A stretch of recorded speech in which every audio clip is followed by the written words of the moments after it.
And I fucking hate fly fishing. I think I've made that perfectly clear on this program.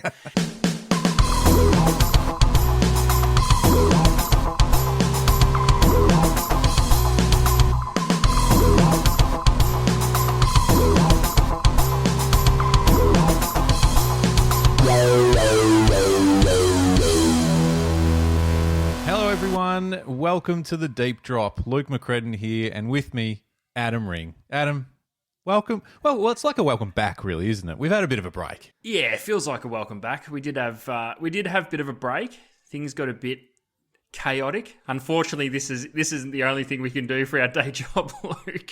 But it was a nice little, I don't know, it was a nice little break just to mix it up a bit. It wasn't the worst thing to get away from the microphones ads, but nonetheless, we're back into it and it feels good. It feels right. Yeah, it does. And listen, you and I have spoken a fair bit over those couple of weeks we weren't recording.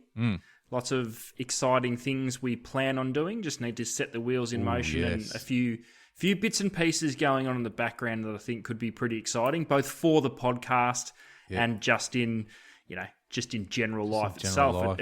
It's been a crazy couple of weeks, but it's been really good. Every time I've spoken to you, Ad, you've been on the road, obviously working away. We probably haven't really delved into too much about what it is that you do on the roads, Ad. So I reckon our family out there that listen could probably get a bit of an insight here into Adam Ring on Life on the Road documentary. Oh, it would be pretty boring. What do you do? To be perfectly honest, Tell our friends, what is it that you do and get up to? And well, these days I'm a sales rep for Rapala. So I ticked over 12 months of doing that in February this year. And for those that may or may not know, I'd worked in a tackle shop for a long time down in Cranbourne and Mornington at Tackle World there, and finished up there 12 months before the big closure of both of those businesses, which was a pretty big topic that went throughout the fishing industry. But it's all been positive, both for Paul and everyone at the shop, including myself. And yeah, life on the road now. I'm just about to expand the territory and take over the rest of the state. So that's nice. That's what I've been doing for the last few weeks, being introduced to every tackle store in Australia, in Victoria, that represents Rapala gear, and that'll be me moving forward. Which is pretty awesome. The best thing about it is when I catch up with you, Adam, I end up walking away with boxes full of Rapala lures that you haven't seen me walk out of your house with. So it's great for me. I wonder where all my samples went. Still an absolute go-to for it's ridiculous how, and I'll even expand on this a little bit actually now I think about it. A friend of ours over in New Zealand, the hard body lures over there are referred to as Rapalas. Did you know that?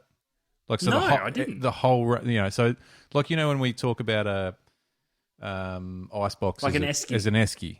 Yeah. Yes. So same. Yep. So you walk into a tackle shop and say, "Where are your Rapalas?" And they'll point to the wall which has got, multiple brands on it. Rapalas. That's just what they sort of refer to them as. I wish it was like that here. Yeah. God. I've got 50,000 Rapalas on the wall. But yeah, there you go. But yeah, no, it just made me think when we were talking about that, and I was talking to him recently, and he's very much a blue water guy, but he's been mucking around with some trout recently, which is pretty cool. But back to my point was that, is there any more reliable a lure than a Rapala, count depth, floating or seated, whatever it is, on trout? It's so hard to choose anything else if you had to find one. Yeah, it is. And that's kept me going for the last probably 6 weeks because the weather's we've had such shit. and we've had such an unbelievable trout season with all those little rivers and tributaries that copped heaps of water. They're all running pretty clear. They're all running pretty well, and there's been lots of fish around. And when it comes to freshwater fishing, particularly for trout, Rapala is a staple. And on top of that too, we're also the agents for Blue Fox. So Vibrax spinners, Selters, we sell both of those too, which there's basically 3 of the biggest names in freshwater fishing. Yeah. So and that's really been really good. And the staple, like if you had a box with a few of those each, you're kind of set. Like, Yeah, exactly. Yeah, that's right. Apart from a soft plastic you could throw in there, you're basically you're sorted. I Lee Rayner said to me, or said recently in a shoot we were doing for Anaconda, that going trout fishing without a Rapala lure is like going to a barbecue without sausages. And it's actually a pretty good call. You don't rock up. You don't. It's rare that you have a barbecue and no snags. That's right. That's right. Now, you mentioned something very interesting then. I picked up on it. I wonder if the listeners did too.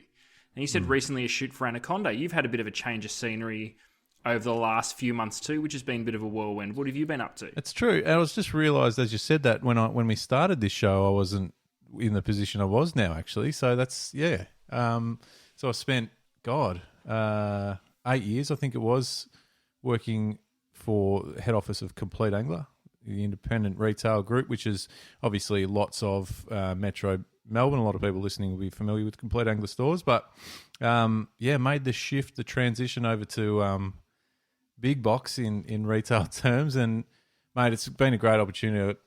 I suppose dragged in there and we had a good chat, and before we knew it, new career underway, and I'm loving it, mate. It's an absolute blast. Incredible business to be part of. Obviously, prior to Complete Angler, it was Tackle World, so very much independent.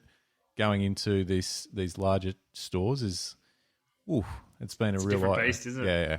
But it's amazing. So in that sort of, obviously in that fishing category and marine space, so it's, we're playing in the fields we love, Adge, which is pretty bloody awesome. So very fortunate to be part of, and basically Lee Rayner and I are able to talk fishing 24/7, and it's not bad. And then I come home and talk to you about fishing. Yeah, that's pretty awesome. And you want to think after all these years we'd get over it, but nah, I can't. I can't get over it. Because the thing is too, it's not as if it's the same thing for 20 years, 15 years, whatever it is. It's evolving. It evolves every 6 months, and there's something new coming out, whether it's new products from you guys or another supplier out there, or it's just a new evolution in, a different type. I'm sitting here with a spool of braid in front of me. Like, obviously there's going to be massive changes, like when braid hit the market or soft plastics hit the market way back when, or at the moment, there's been big shifts in electronics. So just wrapping your head around it all, you can't get tired of it, can you? No. I find myself just sitting there going, shit, I better learn about that now. Well, that's why, the both of us have been in the industry for near on 20 years. Fuck. And it doesn't get boring. I know, it doesn't get boring, because I say it way too often. It's why it's one of the best hobbies to have, because you'll never clock it. Nah. There's always something. There's always something to try. The Some fisheries people are have. ever evolving. Some people do. You just have to ask them. Yes. But there's always something changing. There's always something to play with, whether it be on the gear side, whether it be on a technical side, whether it be electronics, whether it be developing fisheries, declining fisheries. There's always ways. There's always things to do. There's always things to try and wrap your head around. Time is the biggest enemy of this hobby we love, Luke. Oh, if anyone's got any tips on how to fucking stretch more time out of a day, seriously, let me know. I wonder though, given the time we've been involved in it, and you longer than I, what is, and this is a real just question without notice, but what has been the biggest one for you that's been a real industry shaker in a good way? Well, I remember in my second year in the tackle shop, so that would be 17 years ago, 16 years ago, 16 or 17, long time. It was when snapper went completely burko for the first time, to the point where by the time the end of October rolled around, majority of the snapper fishers had caught more snapper than they've ever caught. Yeah. So instead of getting over it, we saw the soft plastics revolution. We saw more 3 to 6 kilo outfits leave the shop than ever before. 4,000 size reels, braid, jig heads, and soft plastics. And it changed everything, because the fishing was that good. I remember standing at the front doors of Cranbourne there, and people coming in saying, "Oh, where do I catch a snapper?" And we wouldn't be lying by saying it doesn't matter. Just go out of paddo, find a bit of mud, drop the anchor, and you'll catch them. And it kind of felt in that season, it kind of felt like that. That was legitimately how it rolled. Yeah. They were everywhere. They weren't huge fish, but they were 3 to 5 kilos. So it's not like they were pinkies. Yeah. And it was just incredible. It was Port Phillip. It was Western Port. Still had a full season. Yeah. And then people they didn't get over it, but they'd caught so many fish fishing traditional methods by the time we'd call what the snapper season would start now. They'd already caught them.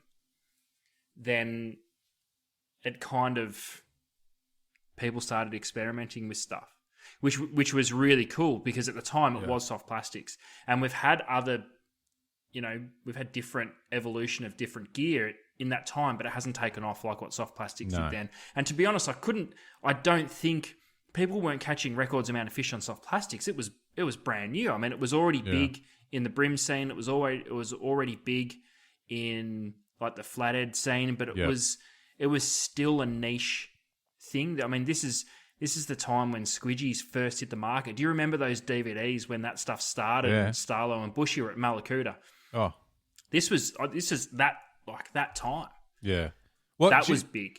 Was there? What do you remember? What the go-to, like? Was there a particular? Because over the journey, over the years, we've seen trends in snapper soft plastics, and I'll talk probably more here in Victoria. I know there's a big market for it all up the coast of New South Wales, especially northern through winter. But down here, we've had waves of different trends, that's how fishing goes in the industry. But do you remember what it was back then, or was it just people just trying different shit? Like it was yesterday. Yeah, what was it? Like it was yesterday, because it was 2 plastics. Yeah, right. Yeah, it was a Gulp 5-inch jerk shad nuclear chicken. Nice. Yeah. And it was 110mm pilly flick bait by Squidgy. So that's funny because that realistically continued for the best part of 10 years then as the go-to, those 2 flick baits and jerk shad. Yep.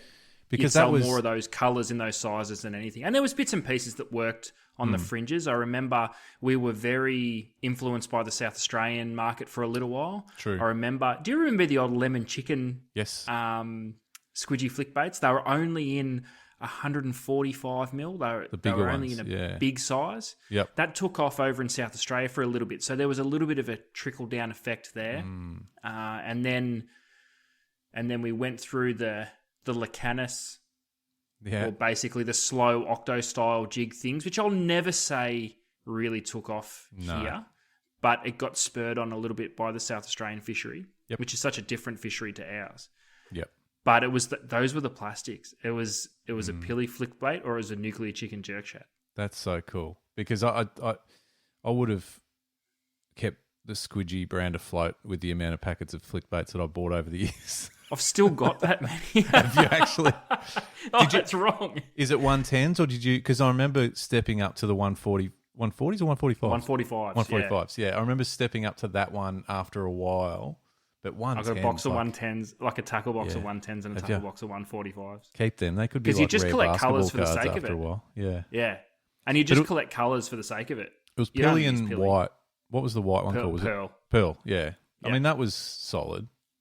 Yeah. Pilly was hard to beat, wasn't it? Oh, but there was a bit of and again, this has probably just come down to people experimenting, which was awesome. I love that whole concept of people just trying shit because they're bored. But the bigger grubs started working for a while. That was a bit later on. That was when we all started to figure out fishing slow was beneficial. Yeah. Like a big 6-inch gulp grub, saltwater grub, or 145mm wriggler or 160mm wriggler, which was a little bit further down. And lighter. Fishing them, that's right, lighter heads and fishing them quite slow, like literally just lifting and dropping on them. Whereas a flick bait or a jerk shad, you had to work the rod tip quite quick to dart it around. You were using quite heavy jig heads. I think from memory, I was fairly consistently early on just using half-ounce jig heads, like half-ounce 4050 hooks. And that's only fishing 10 metres of water. Tops. It's not like we were fishing excessive amounts of water. And when you think about it, once you lightened up, all of your hookups come on the drop, like every single one of them. Like, so it was... The hang time was key. Which makes perfect sense because you sit out there and anchor up with your pillies and your silver whiting. And the first thing you do is use the smallest pea sinker that you can find, or no sinker at all, because you want the hang time. So that was a huge one. Yeah. Oh, and it continues to be in that it's not. I still don't think it's overly. It's done over the top. Like, I still think it's still not every man and his dog's doing it, and rightly so. Like, I think people want to catch their fish, and bait's going to probably outfish anything else in a place like Port Phillip Bay.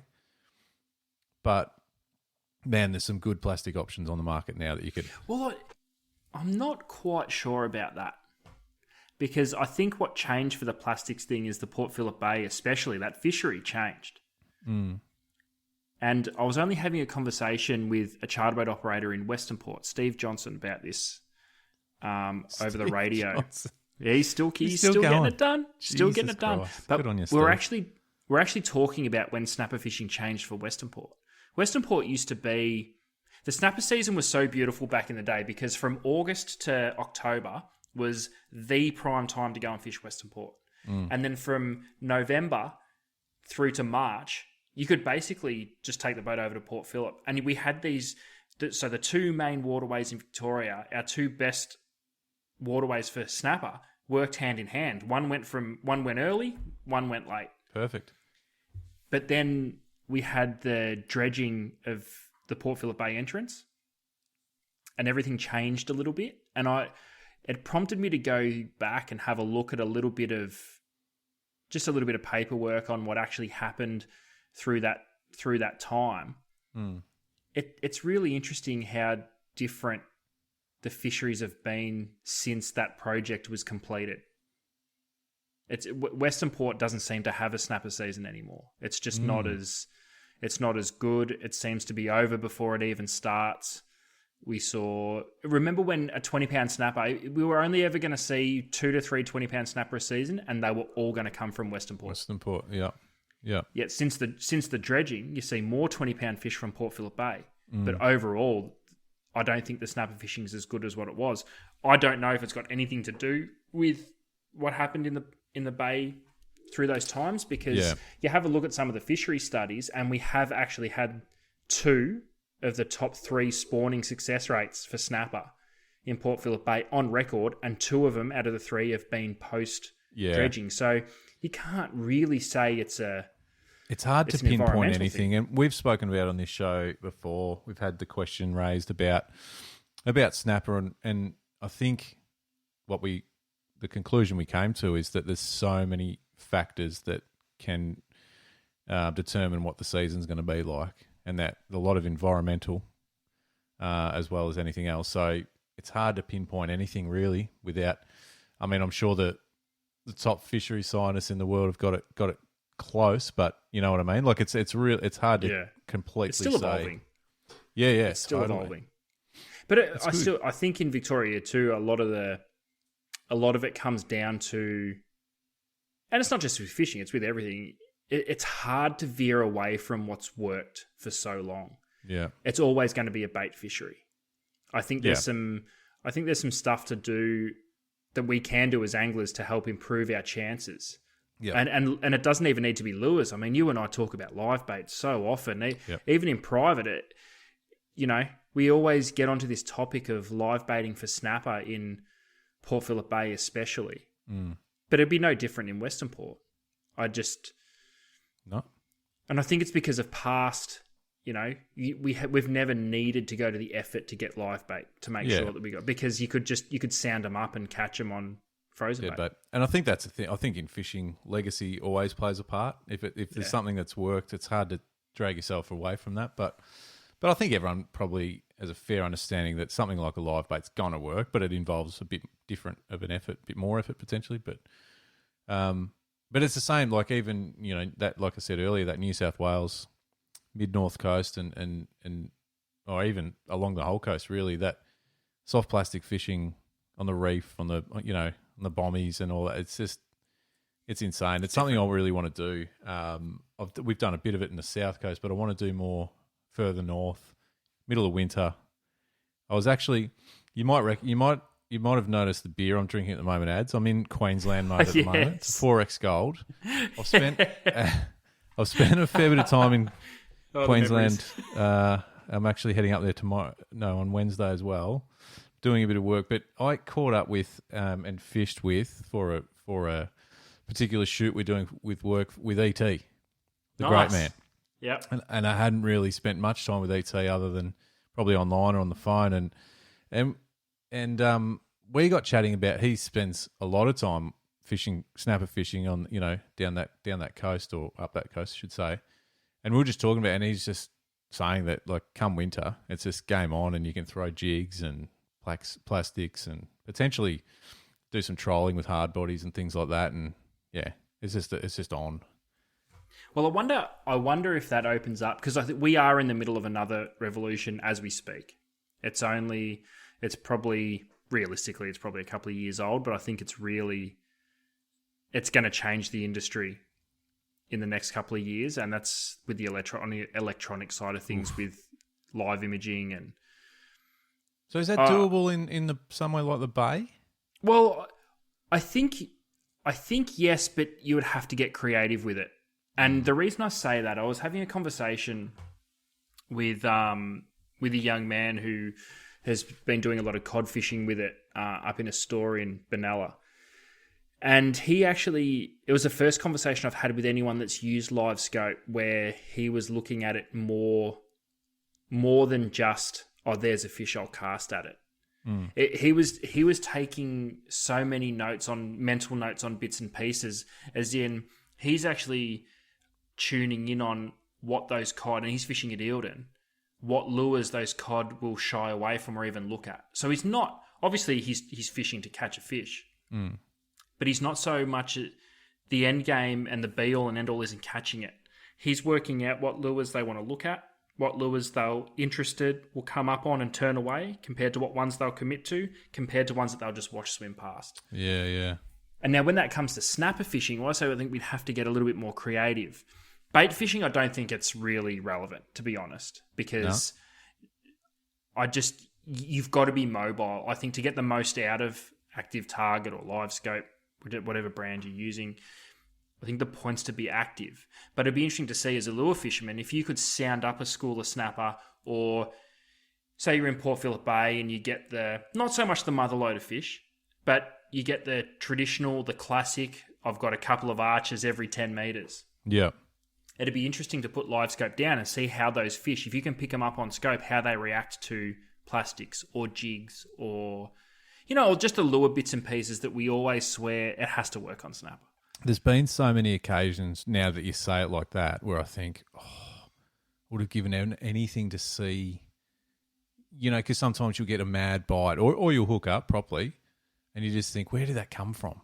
So you're right. That would be an absolute game changer to start looking at that stuff. But then again, I don't know how successful that it would be in that depth of water or in that situation, because all the stuff that we've seen heavily promoted and most of the anglers that are using it, they're impoundment fishermen for big, fairly, like whether it be impoundment barra up north, whether it be Murray cod down here in the south, or I know all the initial stuff was done on bass. Like there was all the little promo videos of bass coming up on just little vertical jigs and bits and pieces, spoons and stuff. So it'll be interesting to see as it evolves, because we haven't seen the best version of it yet. This is the other thing that's just absolutely mind-blowing. No. We haven't seen the best version of it yet. Which is crazy. Yeah, it's insane. But because if this is I won't say the first, but if this is sort of phase 1 and 2, think about what phase 1 and 2 of sounders look like compared to where they're at now. Yeah, that's right. So this is just the beginning. God help us when we get to phase 10 of this live scope or live imaging or whatever. It'll just be flat out. I don't know. I don't even know. But it's pretty cool. It's good. But again, that goes back to, what we're talking about with, over the journey, just seeing so many things come and go, whether it be hot products or not so much come and go, just come, or just the evolving sort of technology of electronics, line, rods, reels. It's nuts. It's great. Couldn't be. Oh, it's awesome. Couldn't be in a better industry, I reckon. Yeah. Do you know, just off topic, and this is, I was just thinking about this earlier today, and I don't know why it just came back in my head then. This is the worst segue I've ever done, but I just keep thinking about it. I was online, stalking and just having a look at some fishing images, like really shit hot fishing stills. Like photography type. Photography. There's not, I don't know if it's just me. I don't feel like there's many really good fishing photographers around anymore. Do you know what I mean? Like, I feel like if I said to you, find me a bunch of, or a website where there's just great fishing images from Australia, McGlashan, is still doing it. But I'm just like, I couldn't find anywhere else. Like, do you know what I mean? I just feel like maybe 10 years ago or something, there was some really good photographers and good images. Because do you reckon? I reckon maybe we just don't give a shit about photos anymore. As in that really. I'm not talking like just a snap of a catch. Like, I'm talking proper photography. I just don't think we care. I think we're in such an age of video. Yeah, and very much, quick upload. But then again, that still doesn't make sense, because I wouldn't say there's an abundance of really highly polished and produced video content. No, that's true, but it's fast consuming. It's like, but I was on Al's site today, and I'm like, and you're right, we probably don't care as much, but when you actually find good images, you go, fuck, it's pretty good. It's pretty cool to look at. Do you know what I mean? Yeah. And I don't know why I was thinking about it so much, but I'm like, I just feel like maybe there used to be times where you'd just be able to get really be able to consume just a heap of great images. Maybe it's with I won't say downfall, but I suppose lessening of print mags potentially, because they were always, some of the top ones were always full of. Well, that's where you'd always see it. What was that really good one that was out for a while? Didn't last long, but the images was it Fish Life? Fish Life. Yeah. That's it. It was based around photography. They actually wanted writers that were photographers or essentially amateur photographers, as well as someone who could churn out an article. That didn't last long, did it? From memory. No, because it sort of came on towards the back end of the magazine thing. Yeah, true. That's a good example of one that you'd know you'd be getting good photos through. But yeah. Anyway, it is an interesting part of it though, because you're right. Photos don't really seem to mean dick all anymore. Well, I don't, and maybe people, like you say that, no, we're not caring about it anymore. From a consumer, we're probably not. But are there even people putting in effort with a camera anymore to take stills? It's like people that are buying cameras like that now are wanting to film stuff. I'm sure that video. I'm sure there is. Oh, I just think. Do you think maybe we're just overlooking at pictures in general?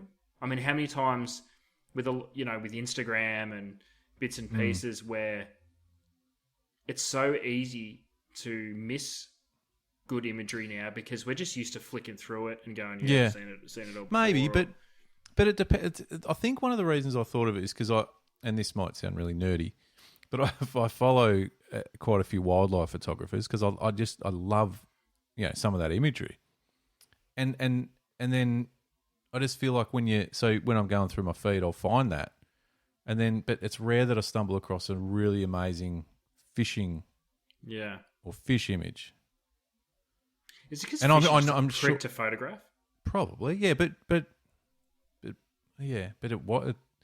people still do it. But I'm just, you know what I mean. So it's doable, but it's just effort. Maybe there's not reward for effort anymore. Reward for effort. Because remember on the photography side, we went through that little craze where everyone was taking a photo of. I still don't know how they did it. It shows how much I know about photography.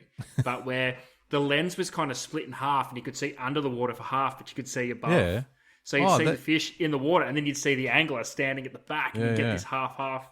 They're still awesome. So it's the housing that the cameras are in. So they're in a big, dome housing, and it gets that. Like Al does that all the time. Yeah, and it looks. Awesome. You're right. It looks awesome.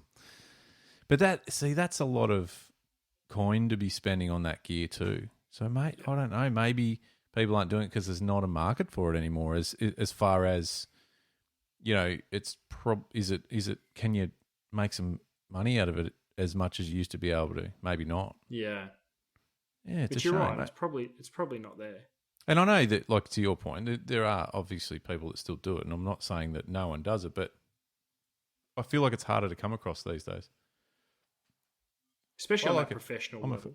I'm a fan of photos still, whatever. Old school. I don't know. I just, there's part of me that just fucking take a good photo, put the phone away, get your camera out. Well, then what? But what about?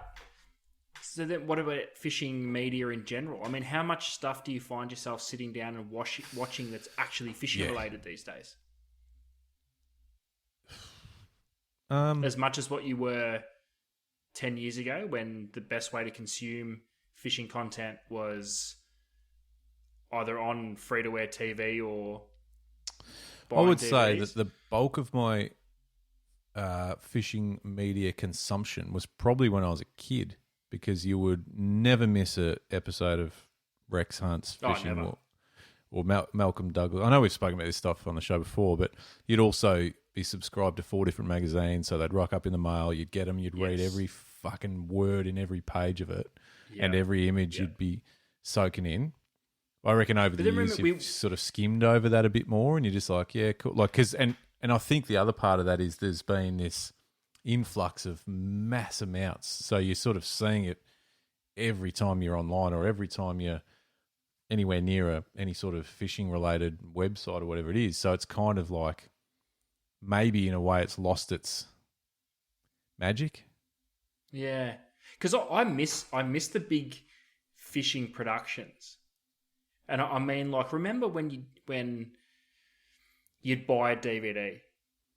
Yeah, remember, because it all, with the old Strike Zone DVDs that McGlash did, or even with what Winger did with Secret Silver and Big Red, because all that was local, so that was taking it to a different level for us too, because Great Grey subs like Secret Silver, but there was a period there where DVDs absolutely dominated, didn't they? Because there was all the was it the AFN? No, was it no? What were the ones that were like all the fishing show? Oh no, it used to get like them Snapper Secrets and yeah. But then there was like a subscription based one, a monthly subscription. I can't remember. Yeah, there was the monthly ones, and there was the people are out there listening, screaming at their speakers, going, was it just the fishing DVD? Might have been just the fishing DVD. Rainer was in a bunch of them. I feel like there was heaps. Yeah. I think Steve Morgan did a heap of them. Yeah. Geez, I wouldn't mind having a watch of some of them now to see how dated they'd be, or how how it might be one. I'm sure there'd be some gold in some of that stuff where you go, shit, why aren't I doing that anymore? Do you know why? Because I reckon that stuff is what we're watching in 1.5 minute clips on YouTube now, even down to the quality. Yeah. Which shows you how far that side of the industry has become, that media part. But, like, can you imagine now, like, do you reckon there would be any serious market for, say, I don't know, whether it's Paul Worsling or Lee Rayner, or they actually put together a production? I'm talking an hour and a half. How they structure it, I don't know. They're better at this stuff than I am. But 100%. It's almost like a film. 100%, I think there would be. Absolutely. But the kicker is it has to be engaging every fucking second of it. And that's life with any sort of form of that media now. You can't afford to have a lull. And I know that's harsh, but it's so And there needs to be a point. There needs to be a point these days. There can't just be, oh yeah, we're just going fishing in Western Port. Like, there's got to be a point. Like, I think of that geobass stuff, those fly fishermen, and mate. I fucking hate fly fishing. I think I've made that perfectly clear on this program in the past. But I hadn't noticed. I try not to beat around the bush, Luke. No. I couldn't stop watching that. Because it was action-packed. There was a point. They travelled all over the world. It was about getting into remote areas that no one had fished, and they just wanted to collect the worldwide species list of bass caught on fly. Do you know what that is? That's a journey. Yeah. So as But a there was a consumer, point. you're in the journey, and there's That's a right. point to everything they're doing. Do you know? It's a production. There's still a few things like that, like international. I don't know if it's much of it here locally, but fly fishing again. While the boys They've got it worked out. The Wildfly Wildfly Productions. It's called. If you want to have a look at their YouTube channel, they take you on a journey every time. It's fly fishing, but their attention to detail around how they shoot and what they do. Mate, I watch that all day long, and then I walk away going, I don't even like fly. I don't even. What am I doing? I'm so intrigued, and I'm so entrenched in this story and this journey that these dudes are going on. Exactly the same. That GeoBass stuff was, and I think you boys put me onto that, and I couldn't keep away from it after I saw it. But it was incredible. So your point, 100%. I think there'd be it's a really hard one because. Well, it's not, but you can, if it's done by people, so our sort of, I suppose, biggest faces in the game could be really done cool because you sort of already know who they are, and maybe you could get a bit of an insight into what you don't know about them or whatever. Well, but then again, that'd be awesome to watch those guys, because all of a sudden you would be watching them doing and chasing the species that they hold dearest to their heart. Because you have a look at. And, let's use... Go back to the Rex Hunt days, whether it was Rex Hunt or whether it was iFish, whether it was any of that stuff. It's about appealing to everybody in the country. So they're doing bits and pieces all over the place. They're showcasing Australia and its fishing destinations to a beautiful point. Like, it was unreal. But if you were able to see, say, like a movie-length production on what they like to do, based around fishing, and it's a fishing production, not it's not a here's the thing that would need to be taken out that I don't think's ever been done. I'm making the statement. I don't think it's ever been done in this country. A production on TV, YouTube to a degree. Nah, TV. We'll stick with TV and a lot of YouTube. That isn't selling something. Yes.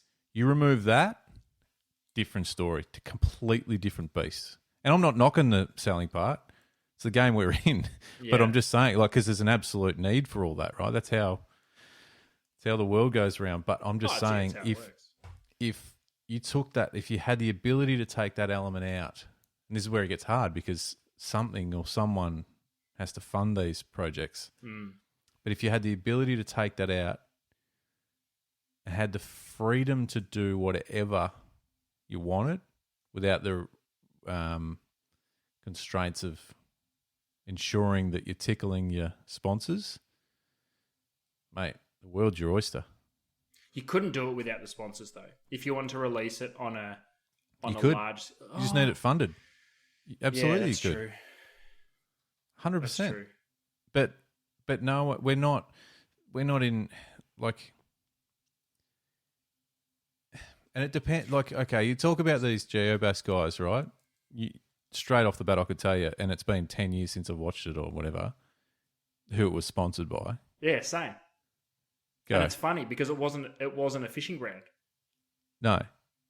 So, but they also weren't selling it, is Correct. My point, right? So you can have it, let's call it funded or sponsored, whatever you want to call it. Oh, yeah. Okay, I know what you're saying. Sorry, the light bulb's just gone off in my tiny little brain. I understand what you're saying. The production was about catching bass on fly. It wasn't about the rod and reel they were using. No. Or the lures they were using, or the sunglasses they were wearing, or the caps they were wearing. Or So, yeah, I get it. So, yes. It would take someone with a bit of freedom or just balls to put the cost up themselves to do it. It's weird because I guess we're kind of in the best time ever to have the freedom to produce that because we're not relying on mainstream television. We've got Yep. streaming platforms. I know that's a different beast. That's all these days. That's a bigger deal than mainstream television. That's 100%. huge. But I mean, you have a look. Just take the YouTube thing. Outside of fishing, I listen to and follow a lot of comedians. They're finding the value in putting their specials out free online, and they're gaining more traction, and in turn making more money out of releasing their content for free on YouTube. Yeah. Do you know, fun fact, that, and I'm not going to give you an exact number because I don't know if it's accurate, but I do know that it's a percentage in the 70s and potentially 80s now that all YouTube is consumed on a television.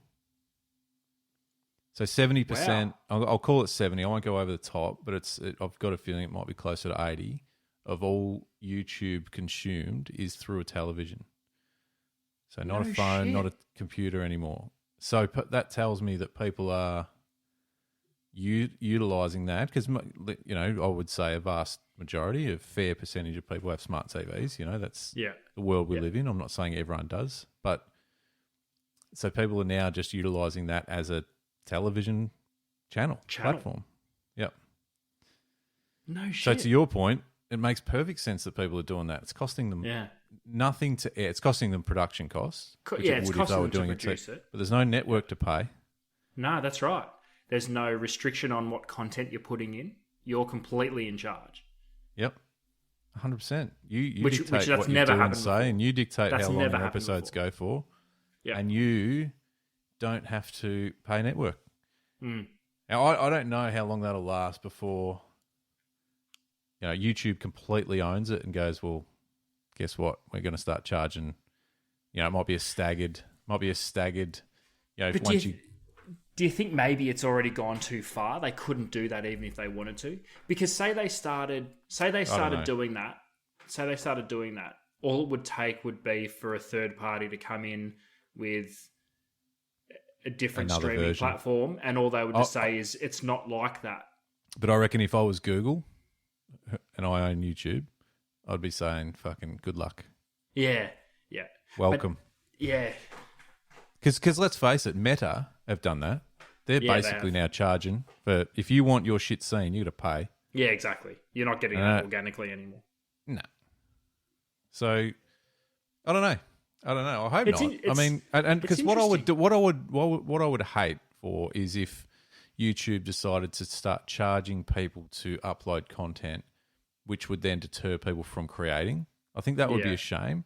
What I would think would be a better idea was if they went to the creators that are reaching, I don't know, it might be a tiered, staggered thing. If you're reaching 100,000, 400,000, 1 million, then you'd have different price points. Because then it can be justified. Because earnings or to upload. Like if your audience is X amount, like let's say 100,000 would be the lowest tier, then you have to pay X amount per upload, which might not be much, but when you think about the amount of creators on YouTube, it doesn't need to. The fees don't need to be high for YouTube to start really raking it in. Yeah, even though they already are, because advertising's on there, right? So advertisers are paying massive dollars to YouTube. So they're in a win-win. They're in an absolute win-win. What do you reckon the percentage of people that pay for like a YouTube Premium so they don't have to watch the ads? It's got to be fuck all. Who is doing that? I reckon. Who is paying for YouTube Premium? If there's anyone listening that is paying, no, but let's play devil's advocate for a minute. Tell us what's better about it, because every time I get prompted, I'm just like skip, like as if I'm paying for that. But I have noticed the amount of times that those ads pop up in a short video has increased dramatically, and I get it. I'm not against it. I'm just saying it has increased. But then I go and think of, say, do you remember having a Spotify account before you started paying for it? Yeah, I do. Fucking do my head in. Yeah, I couldn't wait to pay for it to get rid of the ads. Yet it's never occurred to me to pay for YouTube to get rid of the ads. Nah, it's never bothered me that much. Nah. It shits me, but I'm still It shits me. I was going to say, no, that's a lie. It does bother me. It shits me, but it's not. And The fuckers are getting real crafty on where they put the ads in now. Like, you could be watching something and you're about to see it for the first time, hear about it, or get to the point. Yeah. They're not dumb. Nah. But have you also noticed the odd ad popping up in Spotify Premium? No. I haven't. Watch to be this honest. space, young Adam. Yeah, I have. No shit. Not much. Yeah. You know, I've also what I've also noticed creeping in is no, actually, sorry, that's a lie. That's a lie. I hear them all the time. No, but I don't mean in show ads. I mean, Like in a song's playing, and then as the song changes, an ad comes on. Yeah, never had it. Yeah, it's only just I reckon I've had it 3 times in the last few months, and I'm just like, shit. Interesting. Well, I'm going to message you the second I hear something like that. Do you know what else I've noticed? And I know you listen to a lot of podcasts, as I do, and some of yours and some of mine that we listen to are international. I have noticed that the in-show reads, like let's just say Joe Rogan, for example, does a bunch of his ad reads, that they are being replaced with Australian Yes, I've noticed ads. that as well. So I'm assuming that would probably be only happening to the Spotify exclusive shows at the moment. Yeah. Because I've noticed that they're the ones that it's been happening in. So there'd be some sort of control there by Spotify that can actually swap out ads that are relevant. Yeah. Fucking, it's a mad world, mate. Oh, it's crazy. It's fucking nuts. It's been good catching up, ads. I feel like I've forgotten a few times that we're recording. to be honest. I know. I couldn't tell you what we talked about. A lot of snapper fishing. But the thing is, and I do want to make a genuine shout out here to our listeners, because I've had quite a few messages over the last couple of weeks just saying, "Hey guys," and do you know what I've loved? It's not when's the show, what's happening with the show, you guys finish. I've had a couple of messages straight up that are saying, "You guys okay?" And I thought, "Fuck, that's." It's nice, isn't it? No, I'm being serious. Didn't think people cared that much. I know. And I appreciate it. I respect that. And thank you to all of you that have flicked a message out. All good. Just needed a bit of a... We just got mad there for a bit. I was away a lot. You were on the road a lot. And we just thought, we won't try and force it. We'll just catch up when we get back. And this is what this has been. It's been a good catch up.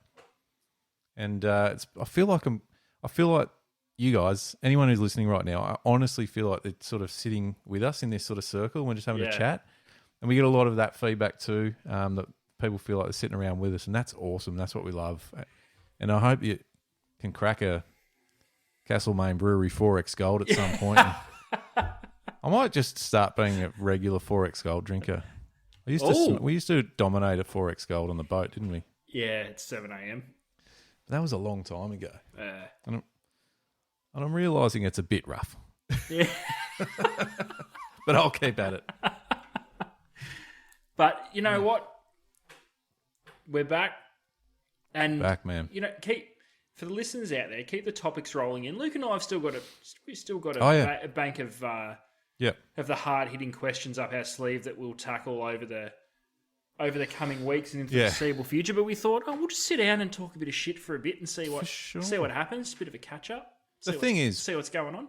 The thing is, the premise of this whole show was to make, basically to share with people the conversations that you and I have. And those questions that pop up every week are genuinely questions that you and I have, the likes of those questions that have popped up in our conversations while fishing or on a road trip or something over the years. And ultimately, mate, this has been a catch-up because I genuinely haven't really seen you for a couple of weeks. So...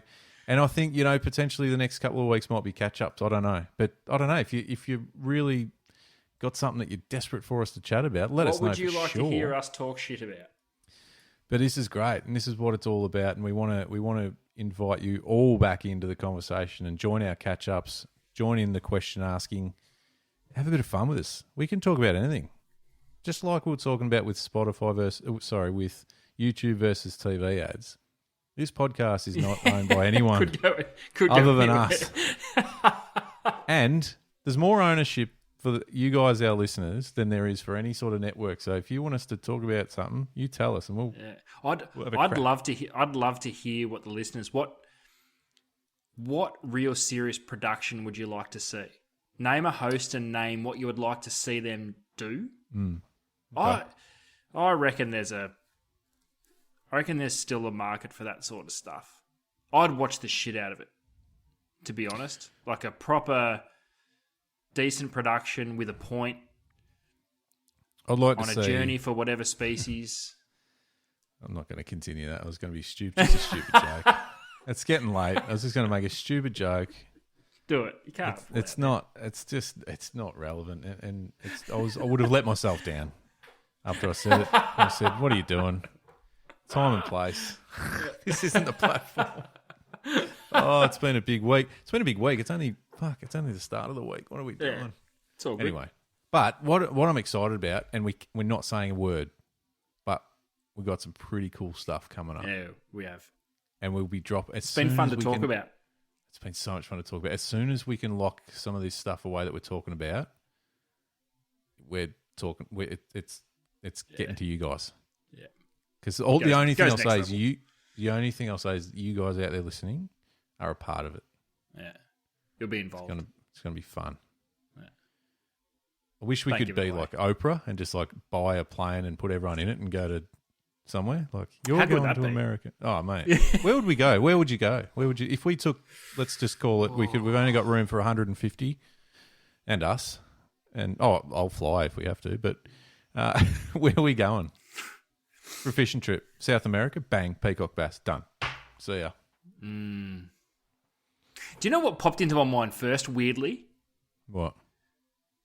Like, over to either the Cook Islands or Christmas Island, bone fishing and GTs. Yeah, nice. And I don't know why. It just did. Oh, that's fair. Sight casting roosters off the beach, that'd be sick. So, where is that? Is Or that float- rooster fish I'm not South sure. America? Yeah, I think We so. did an episode on this like literally a few weeks ago. I can't remember. Yeah, but that wasn't where you catch them. It was how good it'd be if they were Oh, it's swimming how off good it- Gunnamatta Back yeah, Beach. yeah. Oh, yeah, Gunnamatta. Where was it? Gunnamatta. Sweet. 40-gram metal slug. 9-foot spin rod. What about float tube and those giant tarpon? That'd be sick. See, part of me's like, fuck that. I just think I'm going to get my leg chewed off any minute now. Oh, worth it. Fair enough. But it would be cool. Yeah, I don't know. There's a lot. But anyway, that's not what we're doing, by the way. So don't get your hopes up. Yeah, no. No. Don't. Even if I could afford a plane. No, I can't. So it's just a stupid comment. So I'm going to sit here and shut up. yeah. I tell you what, we'll wrap up. This has been a long one, but I think it's been good I fun. think it's been worth it. We needed to catch up. Ads. Good catch up. We needed to catch up with our friends out there having a listen. Ladies and gentlemen, stick around because we'll be back and we've got heaps more to talk about. We've got more catching up to do, let's be honest. Yeah. It's been a big few weeks. Yeah, In the meantime, grab yourself a 4X Gold. I shouldn't say that because what if another beer company wants to sponsor our show? Oh, it's a good Hey, if you are some sort of micro brewer. or whatever distiller, Are we shooting whatever too it is. high? 4X goal? Yeah, no, we need to bring it back a bit more local to some of the local sort of distilleries, gin distilleries. We need a good, I'm- good old fashioned frothy sponsor. You know, I'm a sucker for a gin.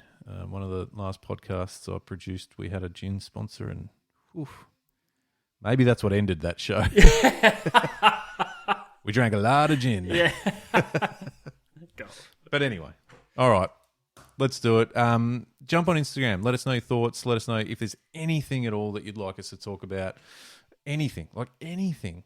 We will have a go at it. We will attack that and have a crack. And follow along. Have some fun. Tell your friends. Subscribe. And we'll see you again next time. It's good to be back, Luke. It's good to be back. We are back.